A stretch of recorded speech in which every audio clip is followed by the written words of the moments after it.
sure you introduce yourself and off we go. Okay, sorry. Introduce yourself. Good afternoon, everyone. I'm Robert Dunn I'm the Director of Environmental Services.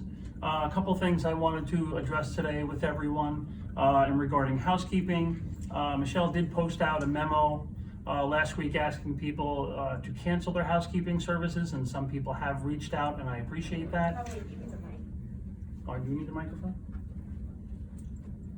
Hold on. Hold on a second. Technical difficulties. You should just have a mic on the camera. Wouldn't that be easier? There probably is a mic, but let's go down with this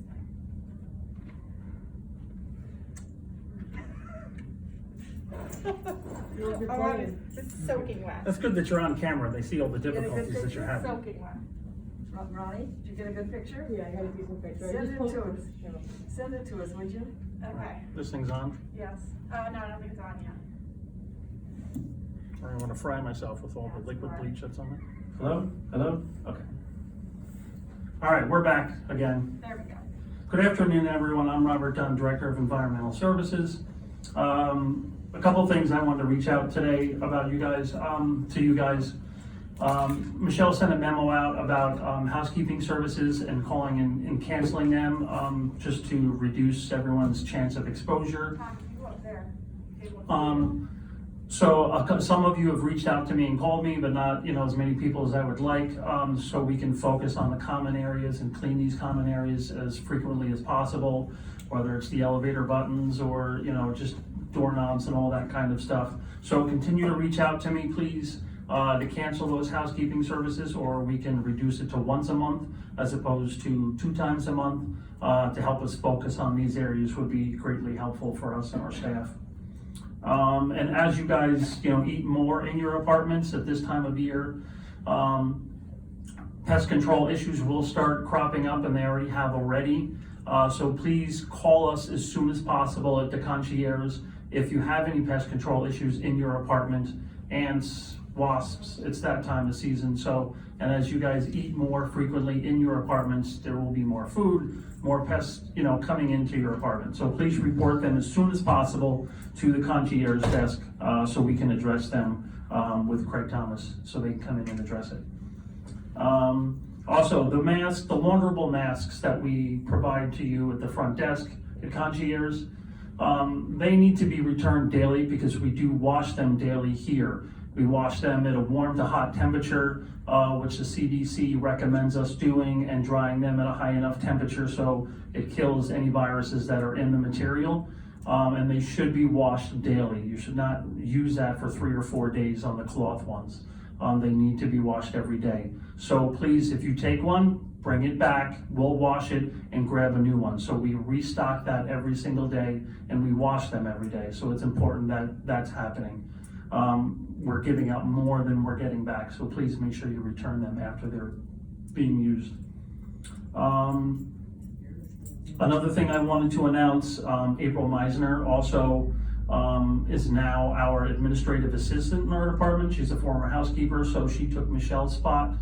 So when you call down to the office, she will answer Michelle's phone, or no longer Michelle's phone, it's now April's phone. So we welcome her to our department in that aspect, and she'll be helping with maintenance and housekeeping, just like Michelle was before, or taking work orders or helping any questions you guys have. So congratulations to April on that promotion there. That's all that I have today. If there's anything, please, give me a call. If you have any questions on the housekeeping service, give me a call, 256-5512. Rob, do you want to talk about the paper goods list you're putting together? Yeah, Michelle reminded me that we are putting a paper goods list together for you guys. So if you're interested in buying a ream of paper for your copier, a disinfectant, if you have canceled housekeeping service, if you want a bottle of disinfectant to clean your apartment, laundry chemicals I think are an issue as well, as well as toilet paper, batteries, paper towels. Those things, we're putting that together and getting some of those orders put together so we can have them here starting next week. And once that sheet is able to go out, you can just request that at concierge and place that order, and we'll get that to you. It'll probably take about a day or two to get it up to you, but that will be coming shortly for us, okay? Great, thanks, Rob. Welcome. Who's next? Who wants to go next?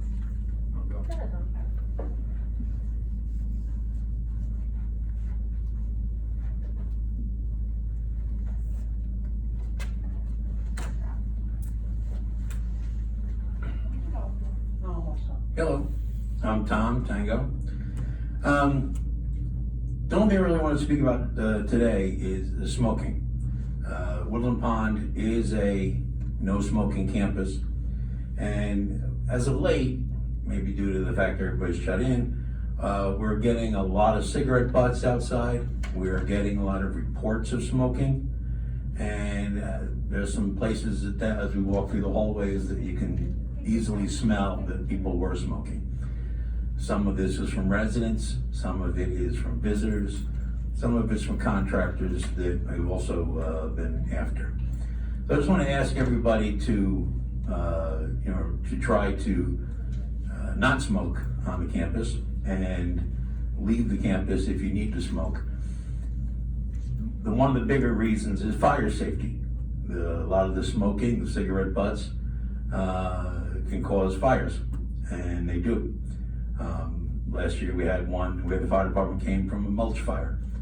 So again, please don't smoke on campus. If you have a particular issue about it that you need help doing so or want to talk about it, contact Sarah or MJ and they can help you and put you in touch with some smoking cessation smoking cessation programs. That's really all I have. Also the third floor flood people this week, we're moving people back in. Actually tomorrow somebody's moving back in, and I expect that within a week everybody will be.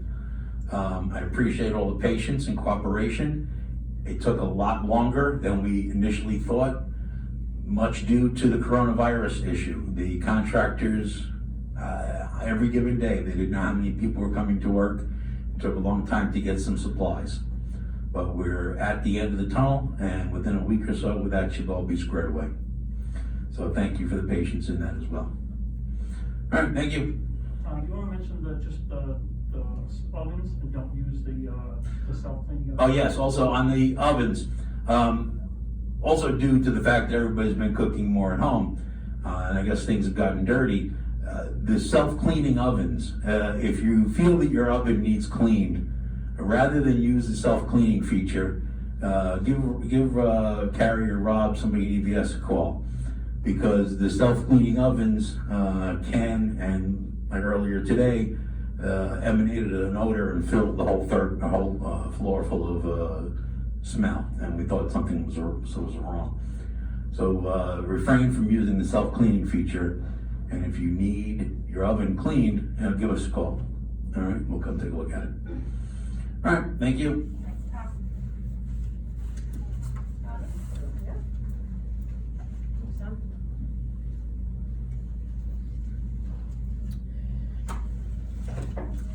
Hi everybody, Ronnie Licata, Director of Dining. First I want to say thank you for everybody that contributed at 12 o'clock. It was, myself and my team really enjoyed you guys going out on the balconies and cheering us all on, so I want to thank you for that. Basically what I want to talk about for the most part is groceries. We're seeing market price skyrocket. It's fluctuating. I just want to make sure everybody knows that the prices that are on the grocery sheets are kind of our standard. They are going to probably be changing because items are becoming more and more expensive as the days go on. Along with a lot of items, we're having some difficulties getting in. So basically the grocery items, you're going to see some pricing changes there. We are going to be, hopefully by tomorrow, putting out an expanded offering on what we're providing for groceries. And the last thing is we ask that you order more, less often. So if you can try to keep your orders to once a week, I'd rather have 20 items on that order than 1 or 2 items. We're doing about 20 to 30 grocery orders a day. So we would definitely like to see the orders be heavier and less often. And the other thing on there is the grocery order is a guide. If there's something that you absolutely are missing, write it down. There's a possibility we have it. I just didn't add it to the grocery form, and we will do everything we can to provide that item for you. And also please know that there will be some items you asked for and we don't have. Just order it again, and we'll do our best to get it in. Again, I'm trying to complete the orders as quickly as I can. I'd rather not hold back an order for an item or two. We are just trying to get the orders out as quickly as we can. Okay, thank you. Michelle, do you have anything else? No, I don't No? think so. Okay, thanks guys. Grab this. This is apparently not my specialty. Well, that is soaking wet. Yes, it's soaking wet. Okay, thank you. You guys know if you want. Thank you. See you tomorrow. Thanks guys. Hi everyone, Michelle Camolia here, President and CEO of Woodland Pond. I have quite a few things that I want to talk about today, primarily because I did ask for you to send in questions and answers, questions for me and my management team, and I do have a bunch of answers, and I want to go through some protocol things and other things. But before I do that, I just want to thank you all again for your continued patience and cooperativeness. Cooperativeness is not a word. Your cooperation, your flexibility, your caring, and your understanding in this time. You know, none of us have been through this. Many of you have, lived through enormous challenges. We've got folks here that, were, young children during the Depression, fought in World War II, the Korean War, Vietnam.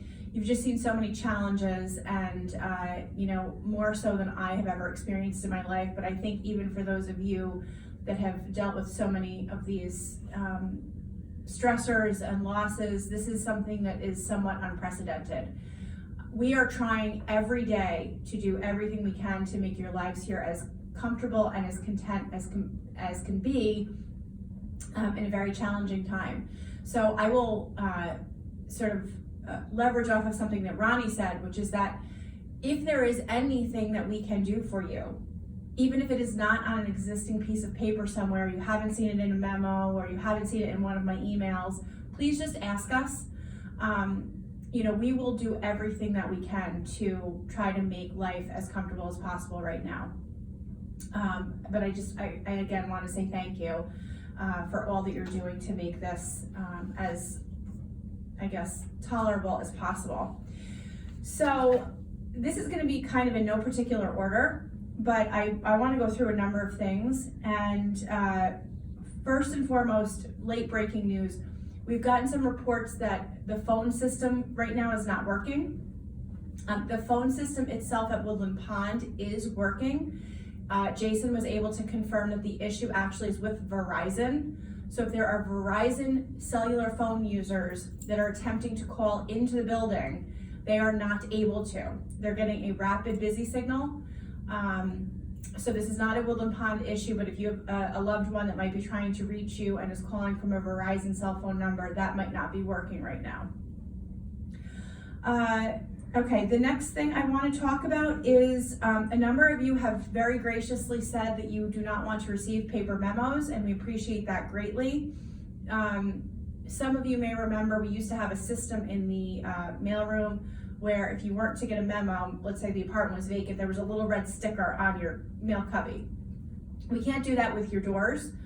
And it's challenging for our delivery folks to figure out who should get a paper copy and who shouldn't. So we've been giving everybody a paper copy, but we don't want to keep doing that. So I've created this form, which is going to be probably sort of hard to see. I'll walk it up. Looks like this, and it reads, no paper copies of memos, menus, or the Chanticleer, please. And there's a big giant tree on it, obviously in honor of saving a tree. And these copies are available at Concierge, and I can email them. I'll email them around too, so that you can print one if you want. These can be affixed to your door. The vast majority of the front doors of the community are metal, so a magnet will stick to them. We do not want you using tape on those doors though. We have special tape that if you do not have a magnet and you wish to want to hang one of these signs, and you do not have a magnet, please let the concierge know. Concierge will put your name on a list, and we will go around and use our special tape to tape these to your door so that we don't have any damage to the paint. So this is a nice way for us to identify who does not wish to receive paper copies of things. Okay, the next thing that I want to talk about is relevant to my weekly memo that's going to be coming out tomorrow. So right now we're really getting communication in a number of ways. Each day I'm issuing a daily COVID count on campus, and that's going out via email. It's also available on our website at all times. So if the COVID count ever changes at Woodland Pond and maybe you're not a user of email, you can go to our website and there's a flag that pops up that if you click on it, it'll tell you how many currently we have on campus.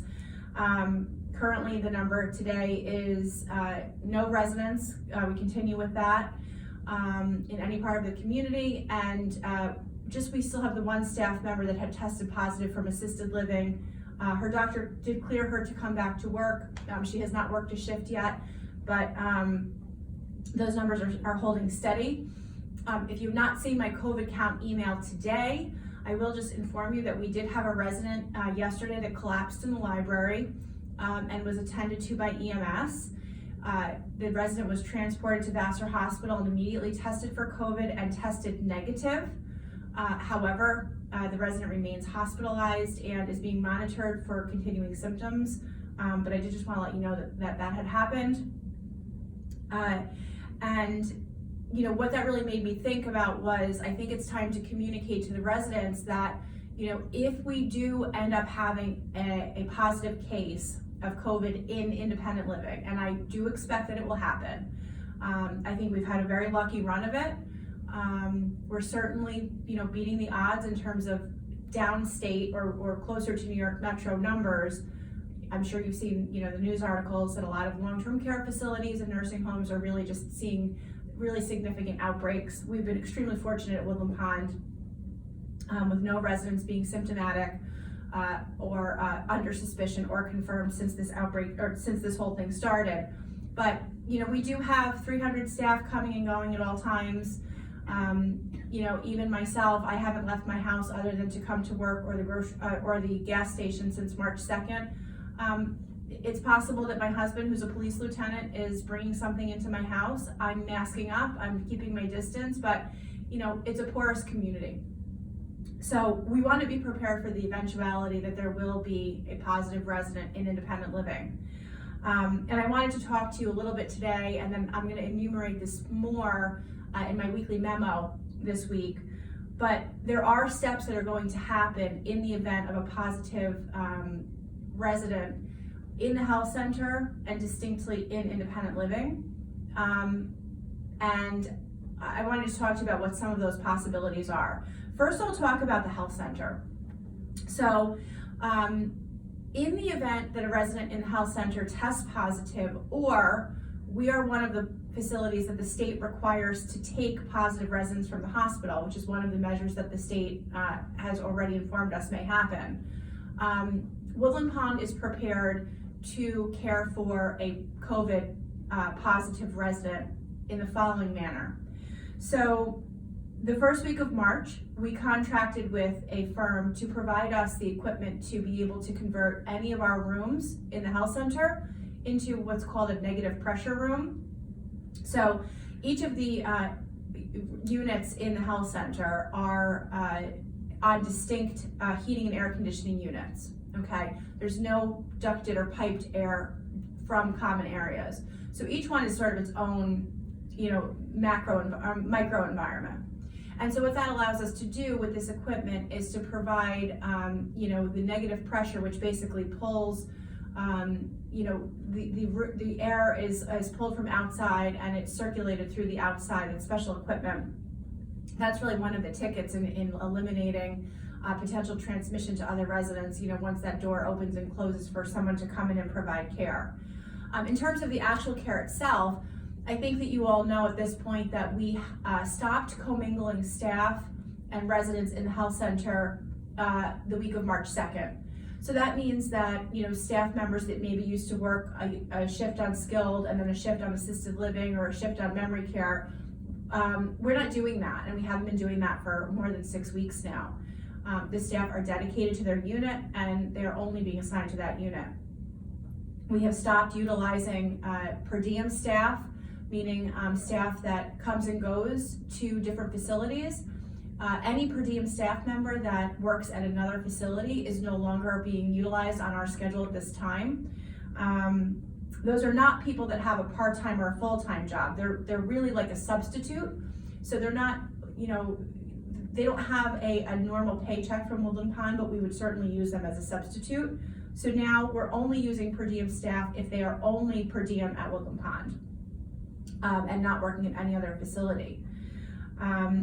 I think you all know that all staff have been screened prior to every shift for weeks and weeks now, including temps, started the middle of March, meaning that when I arrive at work and all of my colleagues arrive at work, we are screened verbally and visually, and our temperatures are taken.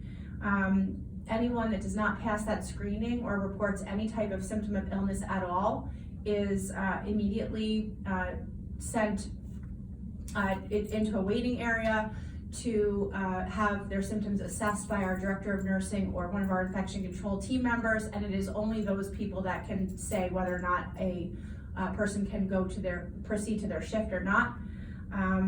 Certainly anyone that is experiencing anything that resembles anything communicable is being sent to their primary care physician for next steps. The decision to test anyone, whether it be a staff member, a resident of independent living, is all made by the physician for that person. It is not made by Woodland Pond. Woodland Pond does not have the ability or the capability to test anyone without the direction of a physician's order. So we send the staff member to their primary care physician, and that physician determines how many will be tested or who will be tested. We've had approximately 24 staff members that have been tested for COVID since the beginning of all this started, and as you know, we've had 2 that have tested positive. One has resolved and returned to work. One has resolved and been allowed to return to work, but has not yet done so. And I think right now we have two or three pending tests at this point.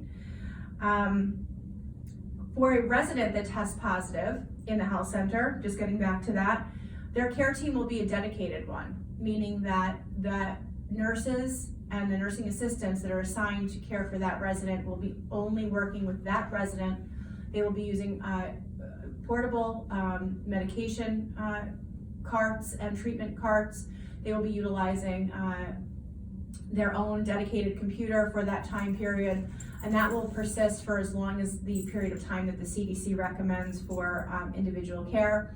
Of course, personal protective equipment will be donned and doffed, meaning put on and taken off each time the staff members enter and exit the resident room.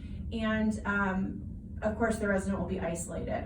At this time, our residents are isolated as it is. We are doing no group activity, no group dining.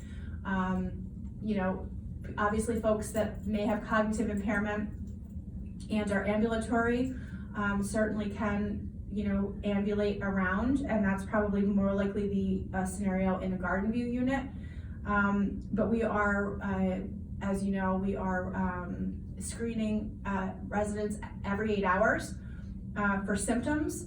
We are checking oxygen levels and checking temperatures for every resident in the health center every 8 hours.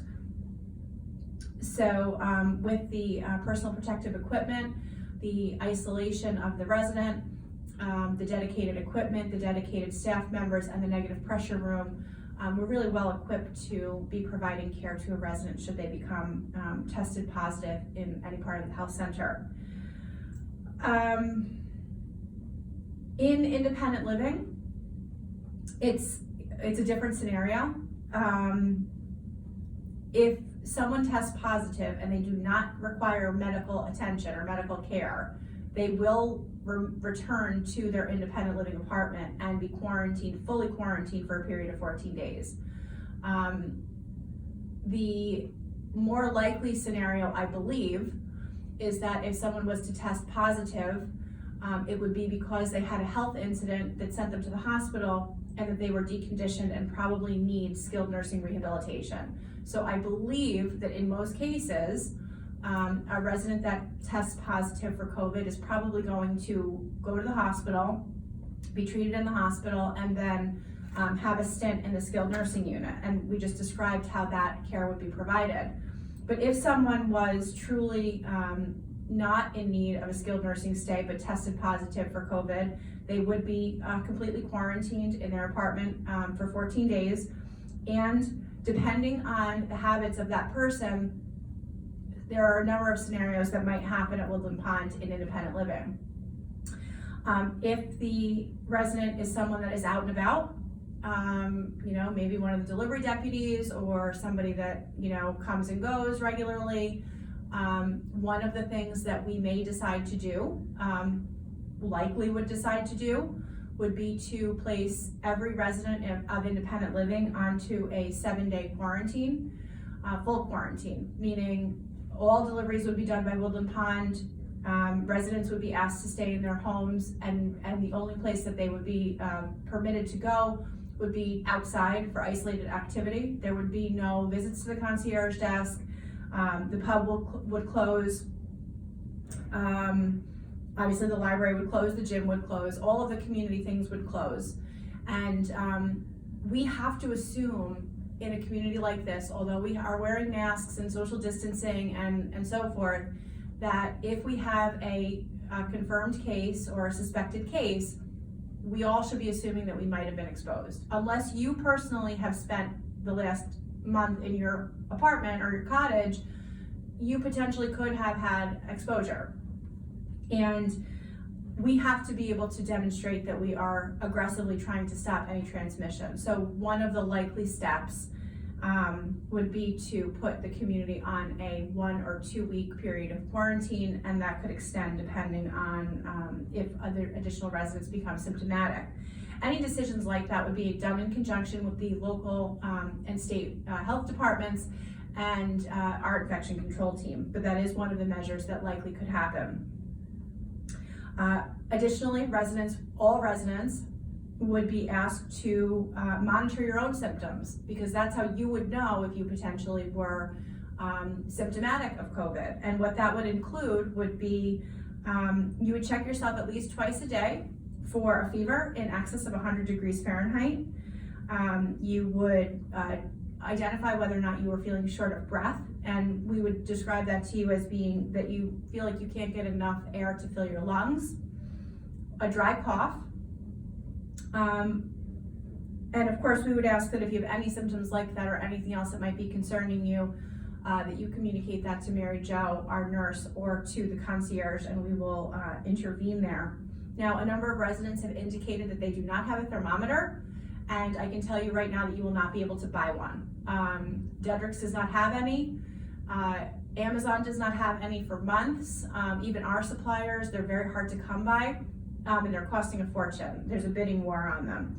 So just some tips about signs of a fever. You could look for flushed cheeks, warm cheeks or forehead if you touch them with the back of your hand, a racing pulse, dizziness, lightheadedness, or a headache. So we would be wanting you to monitor for those types of symptoms. Another step, I think I mentioned this, that would likely happen in the event of an independent living resident being confirmed positive, delivery deputy responsibilities would be turned over to staff immediately for a period of time that we would define.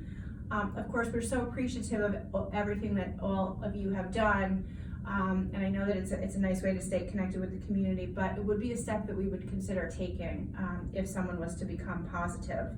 As I said, the pub would be closed. We would make delivery options available for you for the items that we normally would serve in the pub.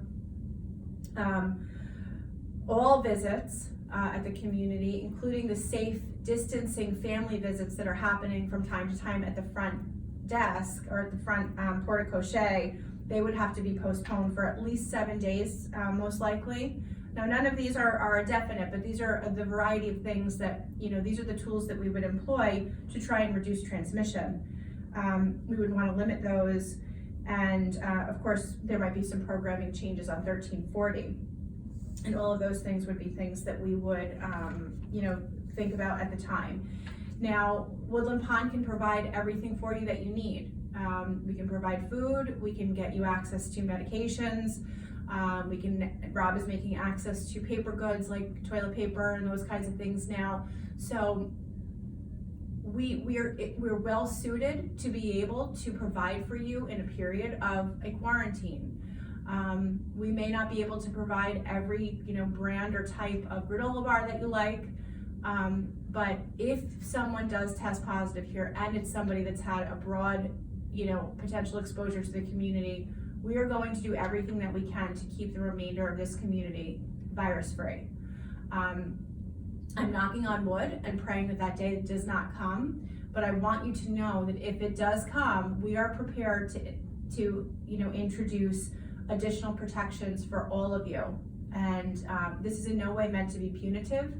This is all in an effort to protect our people. We've got 650 people here, and lots of households, lots of loved ones, and we will do all that we can to keep everybody safe. I will explain these steps, potential steps. Again, I want to be clear, not all of these things are indefinite, and not all of these things, there may be more things that we, add, change, or edit, but this is to give you some sense of, our initial toolkit should someone in independent living test positive and be here on campus. Okay, so that's that. I want to now go to the questions. I had asked if folks would want to submit any questions to me or my management team. So these are in no particular order, but I would like to just address some of these. Someone asked, I was out to the gardens, the resident garden plots, and I noticed that one or more of the boxes are completely collapsed. Can we get those repaired? And the answer is yes. Tom is going to, once Mark and Sean wrap up, they've been working on the ponds, and I know a lot of you have noticed that and been appreciative of the ponds getting back up and running. Tom's going to start allocating them to assess the condition of the garden boxes, repair and replace those as needed, and we will get you some information about how you can go about obtaining a garden plot out there if you don't have one. We can get that into one of the next Chanticleers. So that's the answer to that question. Okay, the next one. I'm concerned that my car has not been driven or moved for many weeks, and your memo last week said that I shouldn't be leaving campus. So we are not currently on a full quarantine. We do not have any cases of COVID in a resident in the building. My memo last week is what I am imploring of all of you, which is to stay on campus if you can. Most importantly though, if you do choose to leave campus, okay, we're not policing this, but if you do choose to leave campus, the most important thing is that you stay out of the public, that you're not having contact in the grocery store, not going to the grocery store at all, not going to the bank, the pneumatic tubes with the distance tellers, that's an alternative that you certainly can employ. But we can obtain items for the post office for you here. We can do posting, we can do delivering for you.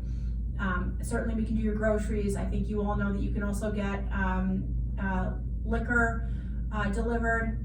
We're working on beer. A number of you have asked about that. We might be able to do that through Ronnie. But we should be able to provide just about everything you need here. So there really should be no need at this time for you to go into the public. So when I say you should stay on campus, it's really just more of a focus on not going out into the public, the retail setting, the commercial setting, that kind of thing. So in terms of running your car, a number of you have said, I need to go in my car. Going out for a drive is my one release. It's my one release from campus. I don't have a destination in mind. I may just be going for a drive, but I need to run my car and I need to get off campus, and I'm doing so in my vehicle. At this point in time, when we do not have anybody that is identified to have COVID and we are not under a quarantine, I would say that that's fine. I would also caution you that if you have them, to carry wet wipes or sanitizing wipes with you, because I want you to just keep in mind that if you have to go to the gas station, there's a lot of germs on the pump, on the buttons, your credit card. So I carry a canister of those sanitizing wipes, and I utilize them when I go to the gas station. I would strongly encourage you to do that.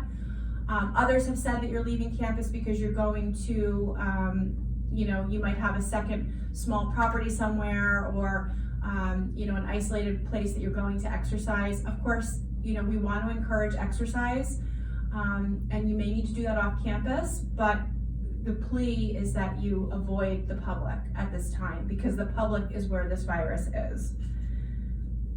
The same person also suggested that we present the daily presentations on 1340, that we publicize them. So this is just a reminder that you can get a publication of what's scheduled for each day. You can either ask the concierge to print you a schedule, we can have that delivered to you, or you can look on Connected Living.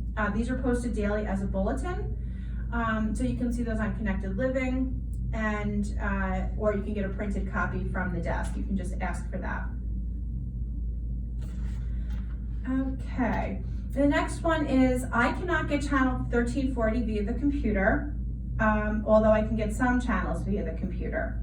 So to that point, we do recognize that our residents have a varying level of technology.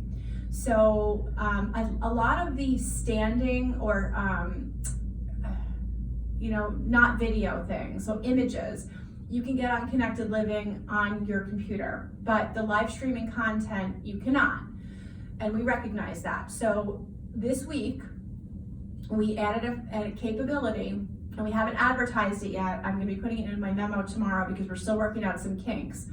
But for those of you that cannot access the streaming on your Connected Living on your computer, and you do not have Spectrum for 1340, we have created a YouTube channel, and as much content as we can possibly get onto that YouTube channel, you will be able to access. So if you were to go to the Woodland Pond at New Paltz YouTube channel right now, you would find Kim's videos, and you'd be able to play them.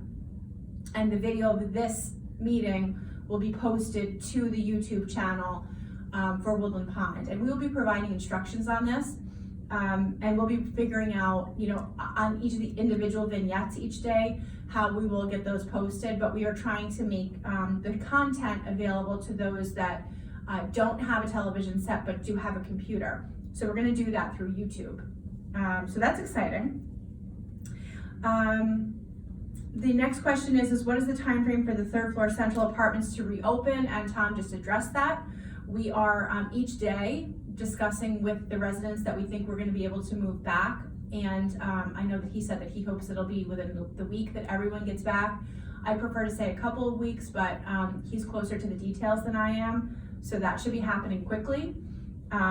One of the things that's going to be a challenge, undoubtedly, is restoring of the Spectrum service that you have, or the internet, because right now Spectrum is not deploying its normal resources to communities like Woodland Pond for the protection of their own staff, and it potentially is going to be a challenge. So we will be working with you on that to get that restored as quickly as possible, but you will physically be back in, but your connectivity may be lagging, and we know that that's a challenge, so we're going to make it a priority. Okay, the next question is, since we were asked to cut back on cleaning services, are the cleaning staff kept on with other work? I do not want to see them being laid off. And this is, of course, just so indicative of the spirit of our residents at Woodland Pond, and I would like to just rest assured or provide you some information so that hopefully that this can give you a little bit of peace of mind. So the reason that we have asked that you reduce your housekeeping services is because we want to take those same housekeeping staff and redeploy them to community-wide infection control measures.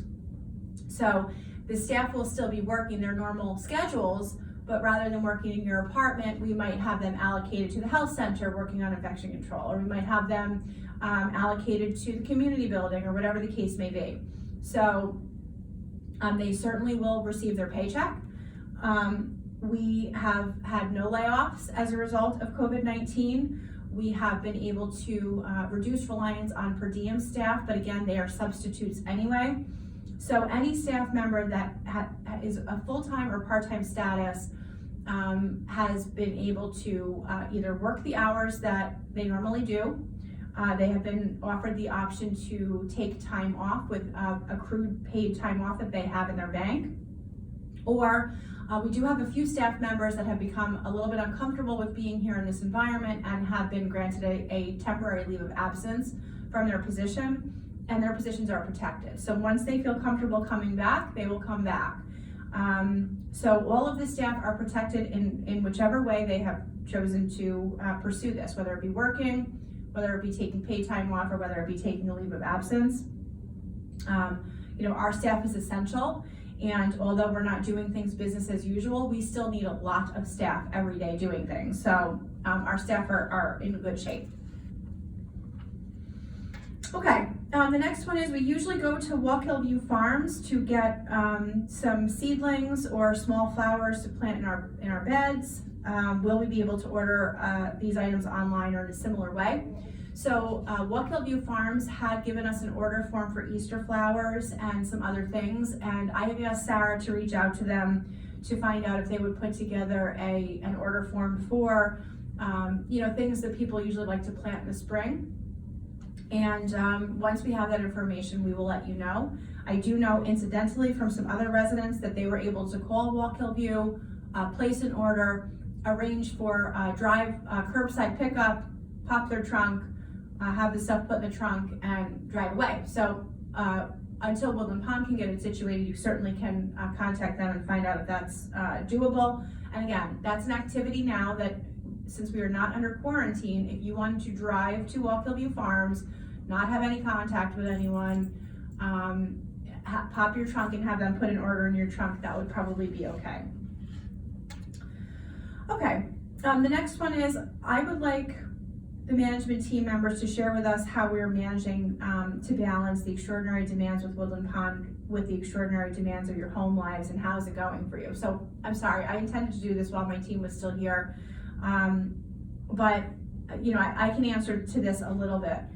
One of the things that is very remarkable about Woodland Pond is that we have an extremely dedicated staff, particularly, really everybody is extremely dedicated. I think there's no other way to say it. When this whole thing started, I had given my leadership team permission to work part-time from home, or to flex their schedules, or not be on campus as much as possible, because the initial guidance from the CDC was to reduce total numbers of folks on campus, period. And my leadership team all has the capability to work from home. It's our direct care staff that need to be here every day. And if you have to reduce your staff numbers by 50%, you're doing that by, having your people that can work from home. My leadership team did not like that idea at all. The staff do not like that at all. They want to be here. And so our biggest challenge actually has been to really try to encourage people to stay home, not feel like they have to be here 7 days a week, try to take back-to-back days off, and to try to disconnect, because we all feel a great sense of responsibility to be knowing what's going on at all times, but there's a million moving parts. So I've really been trying to encourage folks to take time off, and when they're off, shut off their phones, don't look at the computer, really try to disconnect. Of course, we can get in touch with anybody in the case of an emergency, but everybody's doing this a little bit differently in answer to the question of the resident. Some folks are finding that they need to be at work every single day for part of the day for their own mental health.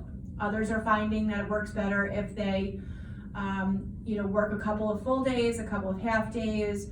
Others are finding that it works best if they're in the office 2 days a week. In terms of the direct care staff members, I issued a memo last week explaining to the residents and the family members all of the accommodations that we have been able to make for the staff to help them balance their lives right now. I think you all know that many of us that have school-age children are also, in addition to balancing work, are also balancing childcare now and school remotely, and that's been, proven to be challenging. Woodland Pond has been able to partner with a number of organizations and institutions to, help provide support to our direct care staff, to our leadership, to our folks that are working remotely, to help with tutoring. We have subsidy available for childcare. We have, the ability to help finance folks that have had a decrease in their household income as a result of COVID. And to that point, I would like to just give an enormous thank you to those residents and family members that have asked us if they could make a donation to our staff. We do have an employee assistance fund, but it's generally funded by us for our staff. A number of you have been quite insistent on saying, I'd like to write a check, and that's the mechanism to do that, and it's greatly appreciated because we are really trying to support our staff through this, and that employee assistance fund is instrumental in doing that. Personally, for myself, I don't know how many of you know this or not, but my outlet is gardening. So this is actually coming at a very good time for me because I'm able to spend quite a bit of time now in my garden. I have a very sizable organic vegetable garden that I maintain, and it's where I can, get some downtime. I'm with my kids, homeschooling them half days just about every day. My husband's a police lieutenant, so he's out of the home, but we are getting time together on the weekends, and I'm working closely with the children, and I am really feeling extraordinarily blessed at this point, as challenging as everything is, because I'm actually having more time with my kids and quality time than I normally would have. So there are definitely some silver linings to this for me personally. But you can certainly ask all the staff how they're coping. It's appreciated. And they will share with you. Okay, the next question relates to personal protective equipment and the adequacy of staffing. So we have Rob Dunn, who was here. He's our director of purchasing, and he is responsible for making sure that we have and can access all of the personal protective equipment that we possibly can.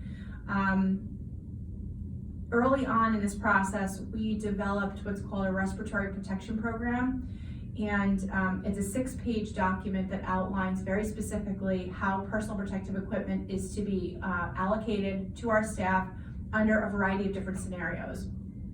And it's Rob Dunn and his staff's responsibility to make sure that we have adequate supply to be able to meet the needs of each of those phases of the respiratory protection plan. There are 3 phases to the plan. One is basically normal times. The second is contingency, and the third is crisis. So currently at Woodland Pond, we are in contingency mode, which means that we are using personal protective equipment in accordance with the CDC and DOH guidelines to adequately protect our staff and residents, but in recognition that we do not currently have a confirmed positive or suspected positive case on campus.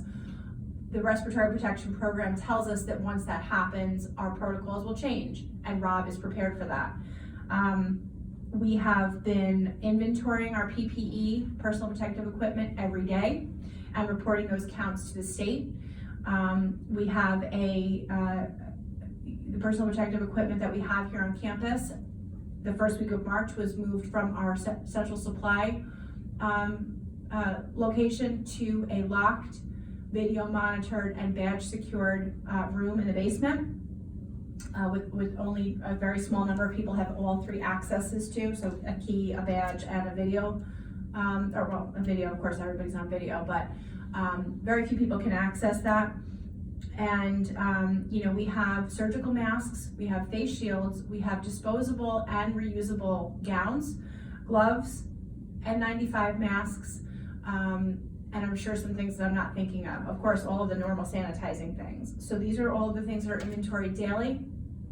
And right now we're in very good shape. We have been able to stockpile what we need, and our staff is being extremely respectful of the respiratory protection program and utilizing their PPE in accordance with that. That will all change when we have a positive case, because the expectation of how PPE is used in the presence of a positive case is different. In terms of, do we have adequate staffing? I responded to this resident and just let them know that yes, staffing is adequate. We have taken a very conservative approach, and we are keeping people off the schedule if they are symptomatic of any communicable illness. I think you know that, we've talked about that in the past. I personally have access to our scheduling system, and I review those reports every day. That's part of my standard practice. I'm continuing that through COVID. So I'm able to see where we have open shifts, where we're incurring overtime, where we might have a risk of not having enough staff or having staff burnout from overtime. And before I came to this meeting, I just looked at the next 7 days of schedules. So direct care I consider to be basically everything for the health center that's hands-on. For the next 7 days, we've got more than 100 shifts scheduled, so that's a combination of 4, 8, and 12-hour shifts. As of right now, only 7 of those are open, and all of them will be filled. So we're in good shape from a staffing perspective. Again, that can change if we start to have some kind of an outbreak, but for right now, we're in good shape.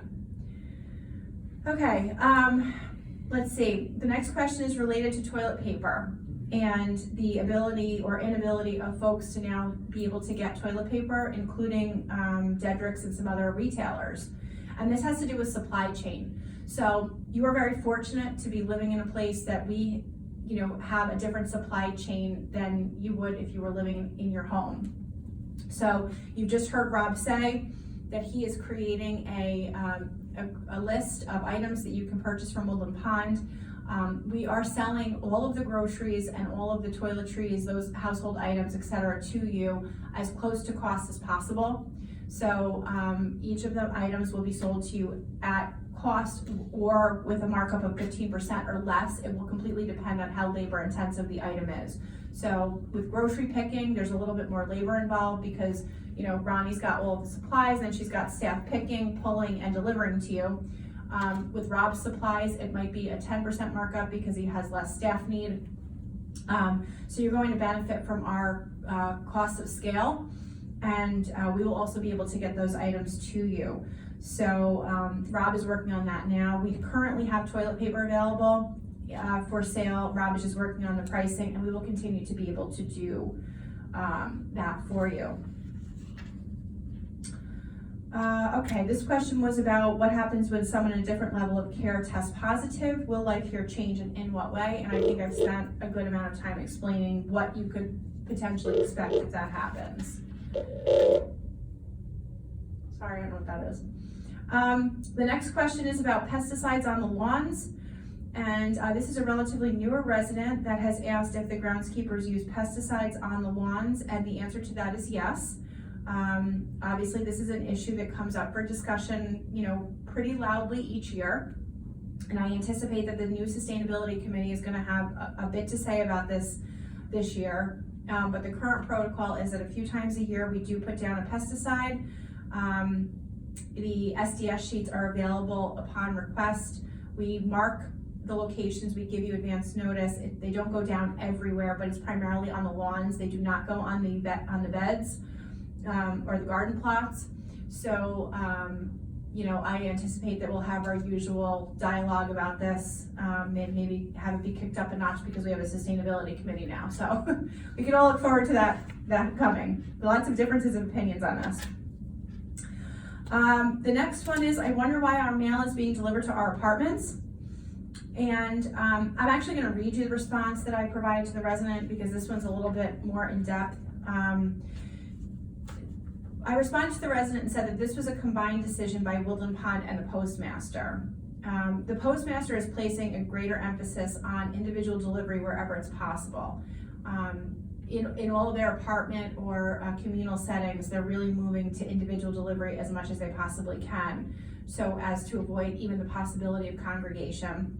So because we're able to provide the resources to do individual delivery, of course, we're happy to comply with that.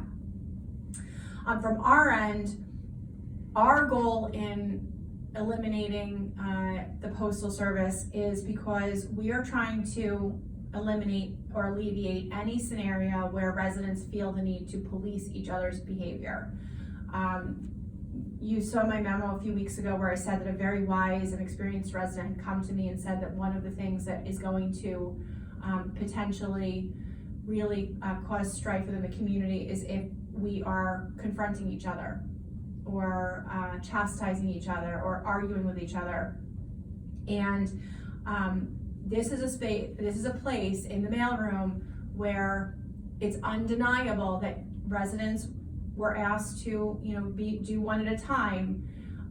But what we were seeing happening, and there's really no other way to address this than to do mail delivery, is a person would be in the mailroom taking as much time as they needed, and a line would be forming of people waiting to go in, and frustration was mounting. People were sighing and, telling this person to hurry up, or, getting frustrated with their neighbors, and then the line was becoming compressed, so the 6 feet distance was not happening. People were chatting, so we can't have that, and so it's just too much of a logjam there. There's just too much of a potential for, too much contact. You can see in the pub, we've put markings down on the floor. We've asked people to stay the distances. That's working a little bit better, but we just don't see the ability to do that with the mail, and that combined with the desires of the postmaster to do individual delivery is why we are where we are with the mail. This question is similar to the question about the toilet paper, but it's about food supply chain. I think we've talked quite a bit about that today. This is the last question, but the question was really, do we have to be concerned about food supply chain here at Woodland Pond? And what I answered was, we're currently fortunate in that our supply chain for food has not been dramatically interrupted. You can see that Ronnie mentioned that, she's starting to see prices go up. That's reasonable to anticipate. But the actual supply right now has not been interrupted. I have been reading and hearing about a number of changes that we can anticipate in the global food supply chain because of COVID-19. And I think what I can commit to you is that as issues arise, we will communicate those with you. But we do not have the same exact problems that a grocer would have, or somebody in the retail business would have. So as long as we can continue to provide you groceries and meals and items in the pub, we're going to do so. And I think we all just have to anticipate that what might be today may not be next week.